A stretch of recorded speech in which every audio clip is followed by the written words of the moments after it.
শুধু আজকের জন্য ৪ঠা ডিসেম্বর। আমাদের ইচ্ছা নয়, ঈশ্বরের ইচ্ছা।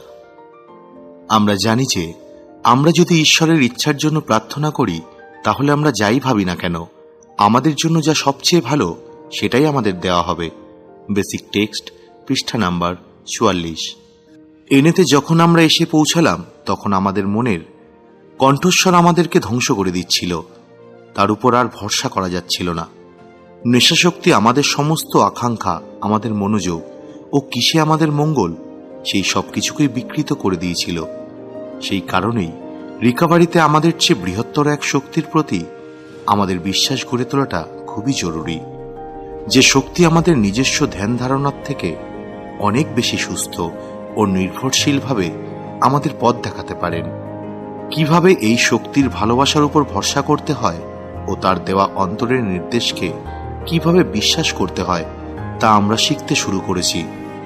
যে কোনো নতুন জিনিস শেখার পদ্ধতির মতোই শুধুমাত্র আমাদের জন্য ঈশ্বরের ইচ্ছা কি তা জানা এবং সেই ইচ্ছা পালন করা শক্তি চেয়ে প্রার্থনা করার জন্য চর্চার প্রয়োজন হয়। নেশা করার সময় আমরা যে স্বার্থপর, অহংকার চালিত মনোভাব গড়ে তুলেছিলাম, তা রাতারাতি দূর করা সম্ভব নয়। সেই আচরণগুলি আমাদের প্রার্থনার উপর প্রভাব ফেলতে পারে। আমরা হয়তো নিজেদেরকে এরকমও প্রার্থনা করতে দেখতে পাই, এই চারিত্রিক ত্রুটি থেকে আমাদেরকে মুক্ত করে দাও, যাতে সবাই আমাকে সুন্দর বলে।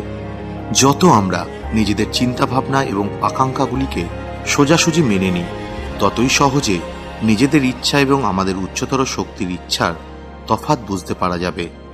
এবারে হয়তো আমরা এরকম প্রার্থনা করব, হে ঈশ্বর, শুধুমাত্র আমাকে জানানোর জন্য বলছি, এই পরিস্থিতিতে আমি তো এরকমটাই চাইছি, কিন্তু তা সত্ত্বেও আমি চাই যে আমার ইচ্ছা নয়, আপনার ইচ্ছাই পূর্ণ হোক। একবার যখন আমরা এভাবে প্রার্থনা করে ফেলি, আমরা আমাদের উচ্চতর শক্তির দেখানো পথ চিনে নিতে এবং তা মেনে চলতে প্রস্তুত হয়ে যাই। শুধু আজকের জন্য, হে উচ্চতর শক্তি, আমি আপনার নির্দেশের উপর ভরসা করতে শিখেছি। তবুও জীবনটা কেমন হবে সে ব্যাপারে এখনো আমার নিজস্ব কিছু ধারণা আছে। অনুমতি দিন যেন আপনার সাথে সেই ধারণাগুলি শেয়ার করতে পারি, আর তারপর আমার জন্য আপনার কি ইচ্ছা তা আমাকে স্পষ্টভাবে বুঝতে সাহায্য করুন। সবশেষে আমার ইচ্ছা নয়, আপনার ইচ্ছাই পূর্ণ হোক।